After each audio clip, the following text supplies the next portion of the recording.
Fakta mengejutkan terungkap dalam kasus dugaan korupsi pengurusan izin tinggal warga negara asing. Komisi Pemberantasan Korupsi menduga mantan Direktur Jenderal Imigrasi yang kemudian menjabat Wakil Menteri Imigrasi dan Pemasyarakatan, Silmi Karim, menerima jatah rutin dari pengurusan izin tinggal WNA. Nilainya tidak sedikit, bahkan disebut mencapai 100 juta rupiah setiap minggu. Bagaimana modusnya? Dan kemana uang itu mengalir? Komisi Pemberantasan Korupsi atau KPK mengungkap dugaan praktik pemerasan dalam pengurusan izin tinggal warga negara asing yang melibatkan sejumlah pejabat di lingkungan Direktorat Jenderal Imigrasi.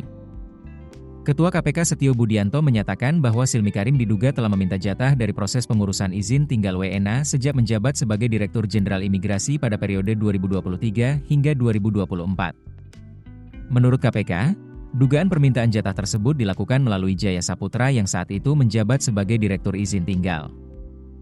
Kasus ini merupakan pengembangan dari penyelidikan korupsi di Kementerian Ketenagakerjaan serta hasil analisis transaksi keuangan yang dilakukan PPATK.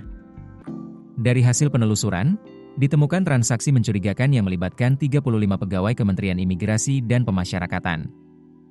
Dalam periode 2019 hingga 2025, tercatat aliran dana melalui 96 rekening bank dengan total mencapai 366,7 miliar rupiah. Yang menjadi sorotan, hanya sekitar 9,7 miliar rupiah atau 3% yang berasal dari gaji dan tunjangan resmi. Sementara sekitar 357 miliar rupiah atau 97% lainnya diduga berasal dari para pemohon layanan keimigrasian. Mulai dari pengurusan visa, paspor, tenaga kerja asing, hingga izin tinggal. KPK juga menduga bahwa selama periode 2022 hingga 2026, pihak-pihak di lingkungan Direktorat Jenderal Imigrasi menerima uang sedikitnya 145,5 miliar rupiah. Dana tersebut disebut diterima baik secara langsung maupun melalui perantara. Menurut penyidik, uang itu kemudian dibagikan setiap hari Jumat kepada sejumlah pejabat terkait. Silmi Karim sendiri disebut menerima jatah rutin sebesar 100 juta rupiah setiap pekan.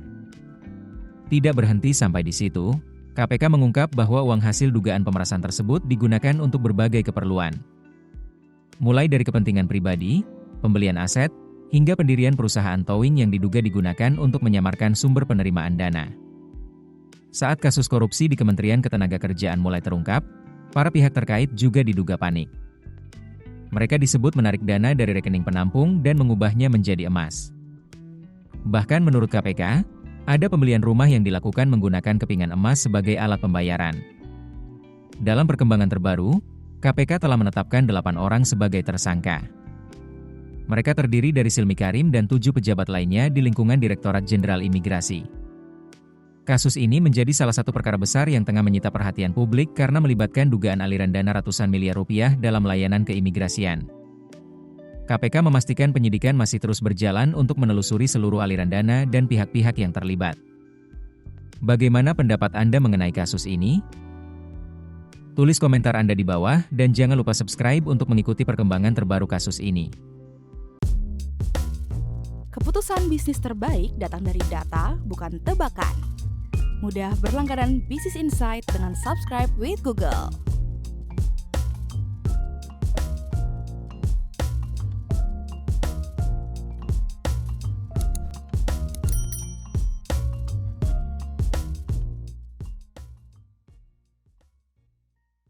Download aplikasi Kontan sekarang di App Store atau Play Store.